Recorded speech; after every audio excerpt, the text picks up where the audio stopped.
Hello guys, welcome to my YouTube channel joyful explainer पर आप सभी का स्वागत है। तो आज मैं गॉड ऑफ ब्लैकफील्ड मनवा का एपिसोड 8 की एक्सप्लेनेशन कर रहा हूँ। आइए तो अब हम अपनी स्टोरी की शुरुआत करते हैं। हमारी शुरुआत वहीं से होती है जब कांग ने टीचर को बताया था कि मैं गॉड ऑफ ब्लैकफील्ड हूँ, तो टीचर शॉक हो जाते हैं। अब आगे फिर हमें टीचर की ऑफिस के अंदर का सीन दिखाया जाता है, जहाँ कांग और टीचर सोफे में बैठे बात कर रहे होते हैं। तो कांग कहता है, तो आप सच में डाई हुई हैं? तो टीचर कहते हैं हाँ। कांग कहता है, तो फिर तुम्हारी कोरियन इतनी कैसे अच्छी है?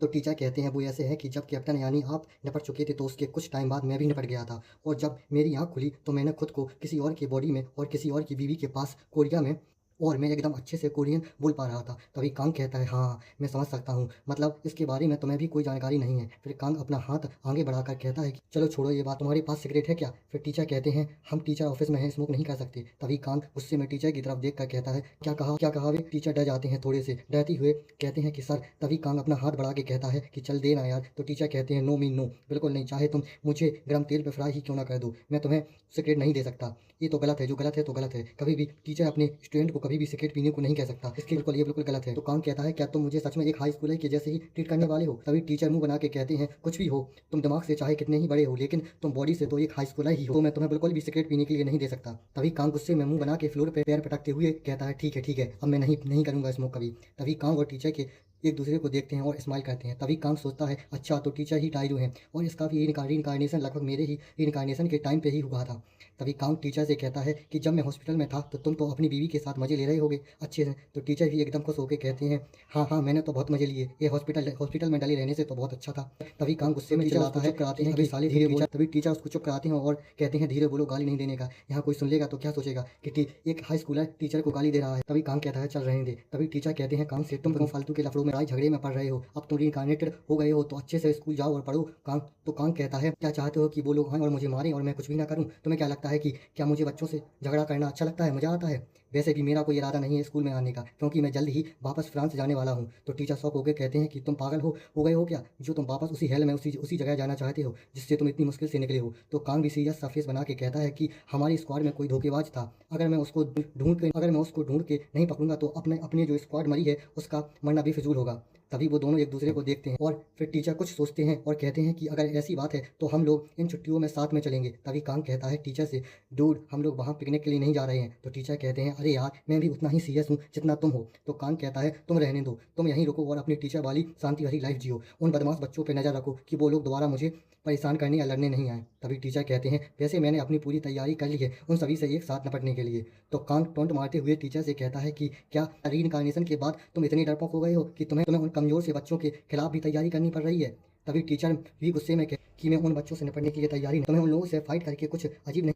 और कहते हैं, क्या तुम्हें उन लोगों के पास कोई हथियार वगैरह, बंदूक वगैरह कोई मिली क्या?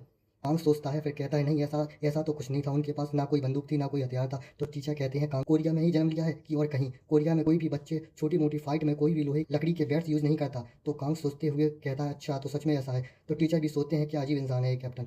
फिर टीचर कहते हैं, वैसे एक क्रिमिनल ऑर्गेनाइजेशन है जो उन बच्चों को सपोर्ट कर रही है, अभी ये पूरा पक्का तो नहीं है लेकिन इसकी पूरी संभावना। तो कांग मुस्कुरा रहा होता है। तो टीचर कहते हैं, सच में ऐसा है, मैं मजाक नहीं कर रहा हूँ। तभी कांग भी हाथ हिलाते हुए टीचर से कहता है, चलो ठीक है, इस बात को अब हम और कभी करेंगे। तभी कांग खड़े होकर टीचर से कहता है, मेरे लिए मेरे साइड से नर्स ऑफिस में कुछ अच्छा बोल देना, और कहता है, अब मैं जा रहा हूँ। फिर कांग वहाँ से चला जाता है और टीचर पीछे से कहते हैं, ओके। फिर कांग नर्स ऑफिस में जाके बेड पे सो, तभी वह एकदम से जग जाता है और बैठ जाता है। तभी वो देखता है कि उसके सामने ली कुछ चिप्स के पैकेट लिए खड़ा होता है। तो कांग कहता है कि अब क्या चाहिए तुझे? तो ली डरते हुए कहता है, अच्छा तो तुम जग गए, मुझे माफ़ करना तुम डिस्टर्ब करने के लिए। और चिप्स के पैकेट को कांग के पास रख के कहता है, लो इनको खा लो। और कहता है, अब से स्कूल फर्स्ट ईयर और सेकंड ईयर के बच्चे सब क्लास खत्म होने के बाद तुमसे मिलके ग्रीट करने आएंगे, क्योंकि तुम अब हमारे स्कूल के न्यू बॉस बन गए हो। तभी कांग गुस्से में कहता है, चल निकल यहाँ से। तो ली डरते हुए कहता है, यस जाता हूँ मैं। तभी ली चला जाता है और कांग बेड पे बैठे बैठे कुछ सोच रहा होता है।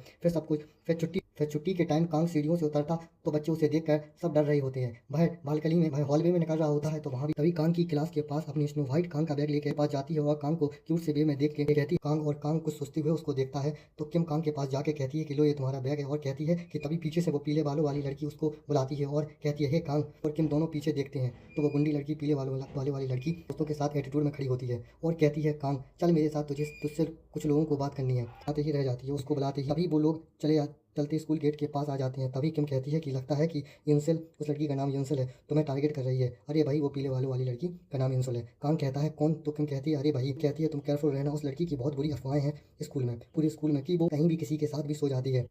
कांग भी उसको शौक से नज़र से देखता है और सोचता है कि ये भी कोई केयरफुल रहने वाली बात है क्या? ये तो मजे लेने वाली बात है। और सोचता है ये किम कितनी बुद्धू है, अगर इसको पता चले कि वेस्ट एंड में तो किम ही सब नॉर्मल होता है। कांग की टेंशन में होती है और नील चबा रही होती है और कहती है मेरा कांग खतरे में है। रोड पे ब्लैक कार के पास 4 बंदे खड़े होते हैं। तभी एक बंदा फोन में कांग की फोटो देख के कांग को देख के कहता है यही है। दूसरा बंदा कहता है हाँ यही है। तभी कांग और किम आ जाते हैं। तो वो लोग उन लोगों को देख रहे होते हैं। तो कांग कहता है इनके साथ क्या है, ये मेरे साथ क्यों देख रहे हैं? तभी वो जो फोन लिए होता है और वो बंदा कांग को बुलाता है। तो कांग सोचता है जैसा कि मैंने सोचा था, वो मुझे ही देख रहे हैं कि क्या ये लोग वही हैं जिसके। तभी किम परेशान होकर कांग के हाथ को पकड़ लेती है और कहती है मत जाओ। तभी कांग किम का हाथ हटा के जाते हुए कहता है कोई डरने वाली बात नहीं है, ये सब ठीक है, और उन 4 बंदों के पास खड़ा हो जाता है। तभी उनमें से एक बंदा कांग से कहता है तुम्हारा नाम ही है कांग? तो कांग कहता है हाँ मैं ही हूँ। क्या हुआ? क्यों? क्या कई वही बंदा कहता है तुम उतने ही घमंडी हो जितना उन लोगों ने तुम्हारे बारे में बताया था। लेकिन फिर पीछे किम की साइड देखते ही सोचता है कि ये जगह बहुत भीड़ वाली है। तभी वो बंदा कांग से कहता है ये बच्चे ऐसे मत देख, हम लोग यहाँ फाइट करने नहीं आए हैं, पीछे चल कार के साइड। और पीछे कार के साइड इशारा करते हुए कहता है कि